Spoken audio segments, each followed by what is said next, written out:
Maka apakah kamu telah melihat apa yang telah kamu sembah? Jadi ayat ini memberikan sebuah pesan. Yang kamu sembah itu harus kamu lihat.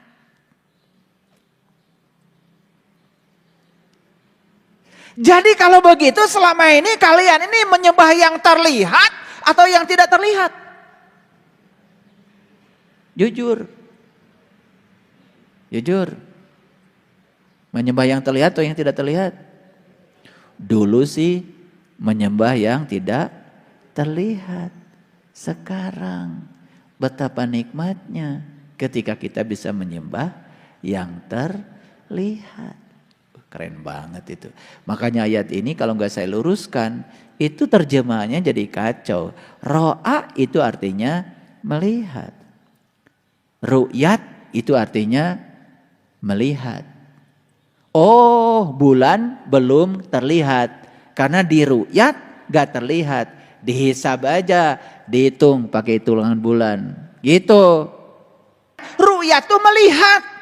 Di zaman para rasul, para nabi, ru'yat itu adalah ilmu yang agung. Yaitu ilmu untuk melihat Tuhan. Jadi ru'yat itu terbuka mata kalbu sampai kita menyaksikan siapa Tuhan yang kita sembah. Itu ru'yat. Ya, luar biasa ya. Ini nih coba perhatikan. Harusnya ayat ini tuh membuat kita tersentuh kan harusnya. Apakah kamu telah melihat yang kamu sembah itu? Kok kamu belum pernah lihat? Kok kamu sembah sih? Gitu kira-kira begitu. Dibuat-buat itu sama saya. Biar lebih kena bahasanya. Paham? Jadi kesimpulannya apa? Yang kamu sembah itu harus terlihat. Makanya kan Sayyidina Ali ketika ditanya, ya Ali, ketika sedang wudhu gemetaran. Dan Ali mengatakan, seandainya kalian tahu siapa yang akan aku sembah setelah wudhu ini. Kalian akan mengalami pengalaman yang sama seperti aku. Ya Ali, apakah kau melihat Tuhan? Ru'yatullah bi'ainil qalbi. Aku melihatnya dengan terang mata kalbuku. Oh Ali. Jadi Tuhan itu terlihat. Aku tidak mau menyembah Tuhan yang tidak bisa aku lihat. Rasulullah mengatakan, aku adalah kotanya ilmu dan Ali adalah gerbangnya ilmu. Jadi kalau ingin masuk ke kotanya ilmu, lewati dulu Ali. Saya bukan kelompok siapapun, bukan. Tetapi saya hanya mencoba untuk belajar, meniti ke dalam diri. Tidak usah berkelompok-kelompok dalam belajar untuk meniti ke dalam diri. Tidak perlu. Antum wa aba'ukum ya al-akhdamun. Kamu dan ya kamu dahulu. Fa innahum adun. Yang kamu sembah selama ini itu yang disembah oleh antum dan semua pengikut-pengikut antum itu dapat dilihat kan gitu pertanyaannya. Nah, ayat ini mengatakan sesungguhnya apa yang kamu sembah itu adalah musuhku. Itu kata-kata Ibrahim. Jadi uduwun itu musuh. Fa innahum uduwun li sesungguhnya yang kamu sembah itu adalah musuhku. Illa Rabbal alamin, kecuali sang keberadaan, sang kehadiran Tuhan semesta alam. Nah ini sudah mulai berbicara tentang keberadaan nih. Jadi Ibrahim sudah berkesadaran. Yang dibicarakan bukan Tuhan pencipta tapi Rabbal alamin, sang keberadaan, sang kehadiran. Hadir beliau bersama kita saat ini? Hadir? Ya hadir. Terasa ya hangat sebagai nafas kita. Alladzi khalaqani fahuwa yahdin, yang telah menciptakan aku dan dia pun yang telah menunjungi aku. Jadi Tuhan itu yang telah menciptakannya juga telah menunjukkan jalan untuk menuju kepadanya. Walladzi huwa yut'imuni ya wa yasqin, dan Tuhanku dialah yang memberi makan dan minum kepadaku. Jadi siapa yang ngasih makan dan minum? Wah, Sudah tahu cara Tuhan ngasih makan dan minum? Sudah tahu? Belum tahu? Nih cara Tuhan ngasih makan dan minum gini. Saya kasih contoh.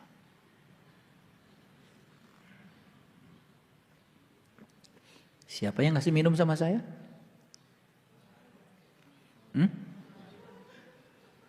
Siapa yang ngasih minum sama saya? Siapa yang minum tadi? Bingung kalian? Yang minum dia, yang ngasih minum dia. Emang tangan saya bisa ngangkat gelas tanpa kehadirannya?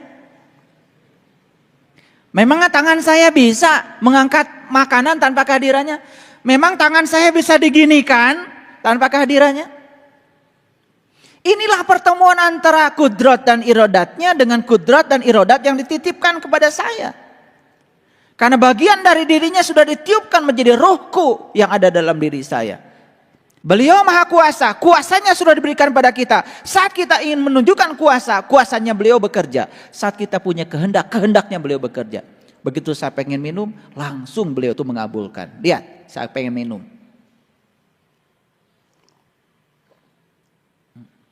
Dikabulkan? Begitu saya pengen dikabulkan. Apa yang tidak dikabulkan oleh dia? Sedekat itu kalau kita mau jujur. Sedekat itu. Tangan kita tidak pernah bisa berbuat apa-apa tanpa kehadirannya. Kenapa kalian itu selama ini mengalami ilusi keterpisahan? Kenapa menyatakan Tuhan itu jauh? Sedekat itu dia bersama kita. Bahkan saat minum pun kalian tidak sadari. Siapa yang ngasih minum itu? Aku, kata Tuhan. Siapa yang ngasih makan pada kamu? Aku. Coba belajar nanti kalau minum makan itu sadari. Yang ngasih minum adalah aku. Yang ngasih makan adalah aku. Ya, ayo sadari. Yuk sadari. Saya mengajak kalian untuk merasakan kehadirannya setiap saat. Saya merasakan kehadirannya sekarang di dalam diri saya. Sebagai medan energi yang bergerakkan saya. Saya tidak bisa bicara seperti ini. Tidak bisa duduk seperti ini. Tidak bisa melihat kalian seperti ini. Tanpa kehadirannya. Alhamdulillahi Rabbil Alamin. Wa iza maradtu fahuwa yasfin. Dan apabila aku sakit, dia yang menyembuhkan aku. Lihat kata-katanya. Ketika aku sakit. Sakit itu dari mana? Dari aku. Bukan dari Allah. Allah tidak pernah menciptakan sakit. Tidak pernah menciptakan penyakit. Ketika aku sakit, sakit itu urusanmu. Dengan dirimu sendiri. Profesor Kazuo Murakami menyatakan. Sakit itu kontribusi jiwa yang kotor 50%. Sakit itu kontribusi pikiran yang keliru 25%. Sakit itu dari hubungan sosial yang terganggu 15%. Jadi kalau jiwanya kotor, pikiran pasti kotor, hubungan sosial terganggu, sudah pasti rubuh tubuhnya. 50%. Tambah 25%. Tambah 15%. Sudah 90%. Gaya hidup, makan sembarangan itu cuma berkontribusi pada kesehatan itu 10%. Apa yang selama ini dilakukan? Ketika kita sakit, tubuh kita rubuh. Kita minum obat. Kita pergi ke dokter. Kita pergi ke rumah sakit. Boleh? Boleh. Tapi itu hanya menyembuhkan akibatnya. Hari ini disembuhkan, hari ini makan obat, besok sakit lagi. Karena kita menyembuhkan akibatnya. Makanya sekarang di mana-mana sedang rame penyembuhan secara holistik. Whole. Keseluruhan. Gimana caranya? Ada yang keliru memaknai holistik. Urusi tubuhnya, urusi pikirannya, urusi jiwanya, semuanya. Keempat unsurnya diurusi, namanya holistik. Bukan. Tindakannya satu saja, tapi hasilnya holistik. Jadi kalau kontribusi penyakit tubuh ini 50% berasal dari jiwa, urusi jiwa. Siapa jiwa? Siapa jiwa? Dan ketika kamu sakit, Dia yang menyembuhkan aku. Ketika aku sakit, Dia yang menyembuhkan aku. Gimana cara proses menyembuhkan diri kita? Tingkatkan saja kesadaran jiwa kita.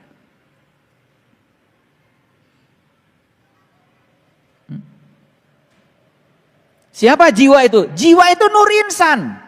Nur Insan itu punya bosnya, namanya Nurullah dan Nur Muhammad. Izinkan Nur Insan itu mengakses Nurullah dan Nur Muhammad. Izinkan jiwa itu bersyahadat kepada Allah dan Rasulnya. Izinkan dia untuk mengakses alam-alam yang tinggi. Saat dia mengakses alam-alam yang tinggi, jiwa menarik energi dari kemurniannya sendiri. Apa yang terjadi? Naik kesadaran. Begitu kesadaran meningkat, kapasitas kita untuk mencintai diri sendiri pun meningkat. Apa yang terjadi? Pikiran mulai terkendali, tidak terjebak benar salah, masuk ke dimensi yang lebih luas lagi, tubuh menjadi sehat. Sistem kelistrikan di otak sini menghasilkan endorfin, menghasilkan dopamin, menghasilkan serotonin, bukan menghasilkan hormon-hormon yang berbahaya seperti adrenalin. Lihat orang-orang yang dalam kehidupannya cemas, takut, sistem kelistrikan di pineal gland-nya terus memproduksi hormon-hormon yang sangat menakutkan. Namanya hormon adrenalin. Hormon itu sangat merugikan. Dan ketika hormon diproduksi secara berlebihan, sistem kelistrikan otak kita terganggu, sistem kimiawi tubuh kita terganggu, ya rubuh tubuhnya, sakit jadinya. Pegang gelas jatuh, padahal umur baru 40.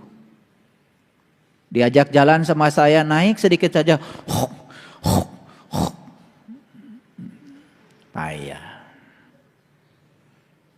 Saya suka ngetes kalian, bukan suka saya ajak jalan. Nanjak sedikit saja udah ngeluh. Dibawa ke Gunung Padang, ngitung tangga.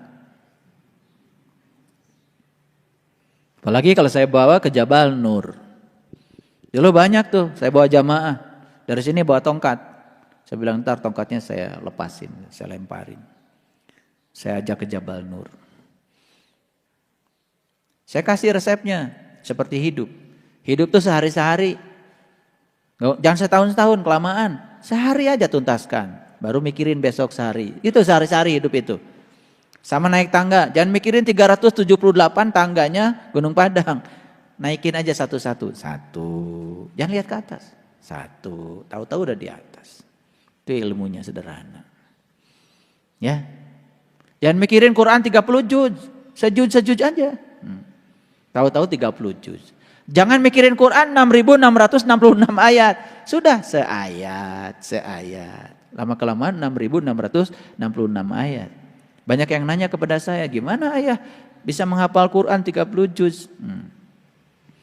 Kalau karena mikirnya 30 juz, saya dulu nggak mikir 30 juz, mikirnya satu ayat, terus aja ngereyeh, nikreh. Kan kelamaan juga sembuh, tuntas. Paham? Jadi, maaf nih, yang sakit-sakit, gimana cara menyembuhkannya? Sembuhkan dulu jiwamu. Gimana cara menyembuhkan jiwa? Pertemukan jiwa dengan sumber aslinya. Pertemukan jiwa dengan Allah dan Rasulnya. Biarkan dia menyerap energi dari alam yang tinggi. Bisa. Karena Allah bilang dalam Al-Quran, segala kebutuhan tentang dirimu sudah aku sediakan di dalam dirimu sendiri. Masa kata-kata Allah itu gak dibuktikan? Allah tuh gak mungkin bicaranya sembarangan. Betul? Wa iza maridtu fahuwa yasfin. Dan apabila aku sakit, dia yang menyembuhkan. Jadi ketika aku sakit, apa yang terjadi selama ini? Ayo. Kalau sakit gimana? Ya Allah. Kia ting. Sembuhkan ya Allah. Sembuhkan. Kira-kira apa jawaban Allah? Apa yang gue pikirin? Jadi Allah itu sudah bersamamu, di dalammu, bersamamu. Kok enggak dirasakan kata Allah kehadiranku bersamamu? Aku menunggal, aku menyatu, tidak pernah terpisah dari dirimu. sadari saja. Sadari saja kehadirannya. Makanya kalau tubuh ini sedang sakit, pertama pahami bahwa organ tubuh kita sedang memberikan sinyal kepada kita. Tubuh sedang bicara. Dengar. Karena tubuh itu bicaranya dengan sakit. Ketika mah, oh lambung saya sedang bicara. Dengerin aja. Sensasinya dirasakan. Dirasakan aja. Tapi sambil dirasakan itu, bilang sama lambung, yes, saya mengerti kata-katamu. Karena saya tidak teratur makan, pagi-pagi malas sarapan. Oke, saya sudah bisa menangkap pesanmu. Mulai besok saya rubah, besok sarapan. Kenapa sih sarapan aja susah? Dat tuh hoyong. Kalau nunggu hoyong itu sudah rusak tubuh kita. Nih saya kasih tahu, kalian baru makan ketika lapar, udah rusak tuh tubuh. Ibarat gedung itu alarmnya sudah bunyi. Kalau gedung alarmnya sudah bunyi, sudah kebakaran belum? Sudah terjadi kebakaran karena yang membuat alarm itu bunyi kan sebetulnya suhu tinggi. Ditangkap oleh sensor jadi kontak jadinya bunyi. Ngerti ya tuh seetik. Jadi kalau gedung itu sudah bunyi, alarmnya itu sudah kebakaran. Jadi kalau haus itu sudah dirasakan, itu sudah rusak tubuh kita. Kalau lapar itu sudah rusak. Jadi tubuh itu hanya ingin dipahami. Tolong dong jangan nunggu lapar. Dahar atuh.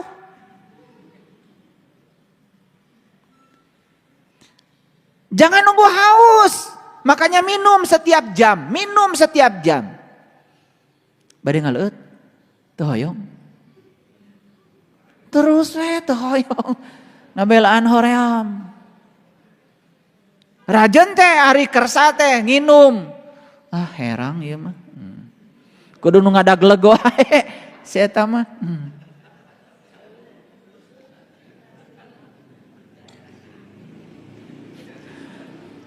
Rajan teh daek inum kudu nu giung wae. Mun teu giung pahit, kudu nu ngagibleg wae. Kumaha? Teu karunya-karunya teh kanu awak. Ciherang, haneut sakdik. Jangan berlebihan juga. Ada juga yang abdi mau resep cipanas, hati-hati. Mun panas teuing itu usus jadi terluka. Nyakola saeutik. Tubuh kita itu paling tinggi suhunya 36 derajat. Makanya minum yang paling bagus itu cai haneut, lain cai panas. Ieu regot. Ya rusak. Karena usus dan lambung kita begitu dapat air panas terluka. Minum wae can lulus. Tong tiis teuing, tong panas teuing, haneut. Haneut kuku disebutna teh sekitar suhu 3 sampai 36 derajat. Itu mun panas keneh tong diuyup. Iya mah begitu ningali ke kafe. Kopi panas 10.000. Kopi dingin 20.000. Neng, kopi panas. Dasian kaburu dingin, bayaran 20.000, buru-buru diuyup. Aduh, ternyata nutiis mah mahal. Dasian kaburu tiis, nutiis mah 20.000. Jadi mumpung panas, diuyup we. Udah 10.000.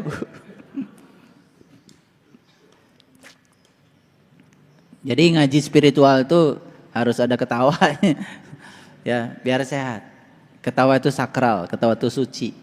Ya, kalau udah bilang, oh, tong seuri, setan. Nah, itu, nu setan teh nu nitah tong seuri. Ya, jadi ketawa itu sakral. Lihat orang-orang yang jarang ketawa, lihat. Jika juring. Poek banget. Tidak ada endorfinnya, ya gitu. Ketawa, nyanyi, ya makanya. Kalau saya kan ngecek kemajuan spiritual kalian, saya suruh joget aja. Dari joget tuh saya lihat, ya jangan kemana-mana. Ya. Iya, hese. Lengan kamana, suku kamana. Iya, kalau tujumpalik. Itu balik dah diajar spiritual. Jadi kalau orang yang spiritualnya tinggi itu bebas, tidak jaim. Disuruh nyanyi, disuruh joget aja nikmati. Joget tang nurutan batur. Yang batur gitu turutan. Beda. Kahayang awak sorangan we kumaha gitu ya. Gitu ya Ayah Asep.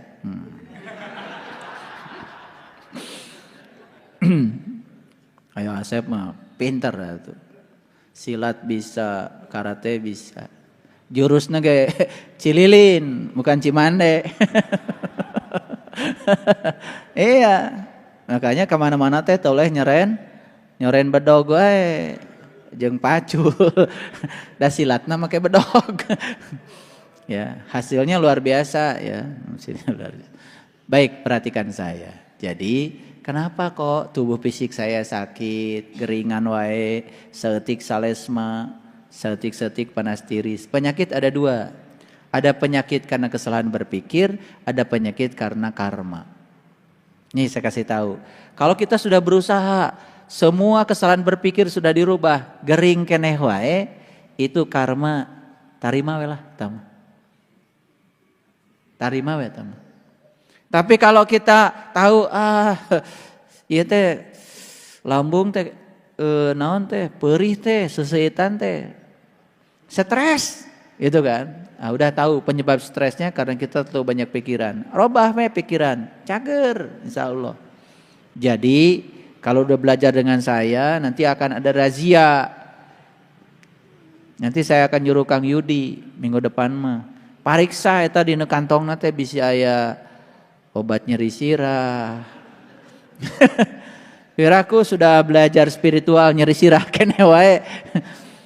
Nanti Kang Yudi periksa. Tanupang lobana obatna berarti dari situ indikator. Berarti spiritualnya enggak jalan gitu. Loba teuing pangajian.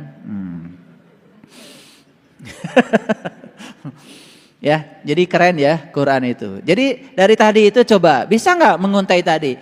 Kok Ibrahim bertanya terus seperti itu? Itu sebetulnya pertanyaan dari kita kepada kita sendiri. Nah sekarang pertanyaannya, betul enggak kita ini sudah bebas dari berhala? Betul tidak? Gampang indikasinya. Gering kene atau nabi cager gitu. Kesimpulannya gitu. Betul enggak? Jadi kalau kita sekarang ini sudah sehat, penuh keceriaan, penuh sukacita, sudah jadi sumber keindahan, sumber cinta bagi semesta. Siapapun orang rindu bertemu kita, itu teh sehat, berarti itu spiritualnya udah mulai benar. Jadi pertanyaan Ibrahim tadi itu sebetulnya pertanyaan yang dirinci di dalam Al-Quran untuk memberitahu kepada kita, apakah saya ini sudah betul-betul ya berada di sumber keberadaan saya atau saya masih terpisah oleh ilusi keterpisahan saya. Itu saja. Makanya kalau diurut tadi kan pertanyaan Ibrahim itu pertanyaan tentang ketuhanan bukan? Kenapa kok ujuk-ujuk pertanyaannya kok urusan gering? Urusan sakit. Kan kelihatan gak nyambung. Jadi ayat ini memberikan isyarat kepada kita sebenarnya kalau spiritualitas seseorang itu sudah bagus, kesadaran sudah bagus, tandanya itu sehat. Nah gimana kalau saya kan sudah tua, udah gak bisa lari seperti dulu lagi, gak apa-apa itu hukum alam. Hukum alam. Tapi tua dalam keadaan sehat beda dengan tua geringan. Karena kelihatan ya kalau orang yang di sininya masih mumet, udah ya kelihatan. Banyak permisinya. Lihat kayak Ayah Asep tuh. Sehat. Makanya di Cileunyi disebutnya Rambo. Ya, tahu Rambo? Rambutnya bodas. Iya, kalau jalan kemana-mana nggak pernah pakai sandal, nggak pakai sepatu. Makanya sehat. Gitu.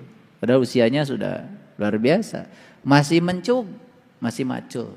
Gitu. pikiran bebas, merdeka. Jadi kalau belajar agama itu terlalu banyak rasa bersalah, akibat kita mendengarkan terlalu banyak hukuman dan ancaman, tinggalkan itu, gak benar itu. Sautik-utik neraka, sautik-utik neraka. Tong ngaji di tempat gitu, ya. Nanti jadi rusak ya alam bawah sadar kita. Betul nggak? Makanya agama itu rasa bersalah. Ngagambarkeun Allah teh tukang nyiksa, mengazab. Hayo we Allah teh kitu. Lain Allah eta mah si eta. Ya, Allah mah teu kitu. Maha Pengasih, Maha Penyayang. Allah itu tidak pernah menghukum. Saya kasih tahu, Allah tidak pernah menghukum. Dia cuman mengingatkan kita supaya kita tambah baik. Itu saja. Kenali makanya Allah. Tong percaya ke si eta. Allah teh sautik-sautik mengazab. Cenah jiga hayam tah diasupkeun ka nu drum, diangkat. Eta mah tukang hayam. Jauh-jauh. Iya. Dibelum cenah dinusunu. Eta mah tukang bakar ikan. Lain Allah. Maksudnya Allah gitu. Allah mah teu kitu. Allah Maha Pengasih, Maha Penyayang. Welas asih. Allah luar biasa. Hoyong eueut langsung panangan digerakkeun. Leres? Iya. Ateu tuh langsung we Allah mah. Sugan kadoa heula, ya Allah. Ateu ya Allah. Punten ya Allah, ya panangan katuh abdi. Ya Allah, atel. Nunggu dikabulkan dulu. Nunggu dikabulkan dulu. Henteu. Begitu atel, tuh langsung. Bagernya Allah. Jadi Allah nusok nuna-nuna, eta mah Allah ciptaan ibu bapa. Menang sorangan. Allah na kitu. Da Allah mah teu kitu. Karaos? Itu. Jadi udah 11:30. Kita tutup saja kajian kita, semoga semua yang saya sampaikan menjadi berkah. Seringnya kalian datang ke sini mendapatkan energi yang berkah dari sini. Bawalah energi itu ke dalam kehidupan, praktekkan. Kalau sudah tahu, praktekkan. Agama menjadi eksis kalau kita mempraktekkan yang kita tahu. Praktekkan dalam kehidupan, insya Allah. Ya, saya selalu support, ya. Semoga kalian semua selalu damai, sehat, bahagia, berkelimpahan rezeki tanpa batas. Jangan dibatasi Allah dengan pikiran kita, ya. Jangan minta bis sama Allah. Siapa tahu Allah mau ngasih pesawat. Minta motor ke Allah. Kalau teh tadi narik di berebes dan minta motor ke sepeda. Ya, cing atuh kalau tong kitu-kitu teuing, ya. Allah Maha Kaya itu buktikan bahwa Dia Maha Kaya, akan mencukupi semua kebutuhan hambanya. Ya, itu harus kuat menghadapi kehidupan. Siapkan diri kita menghadapi segala kontradiksi dalam kehidupan. Terima kasih. Assalamualaikum warahmatullahi wabarakatuh.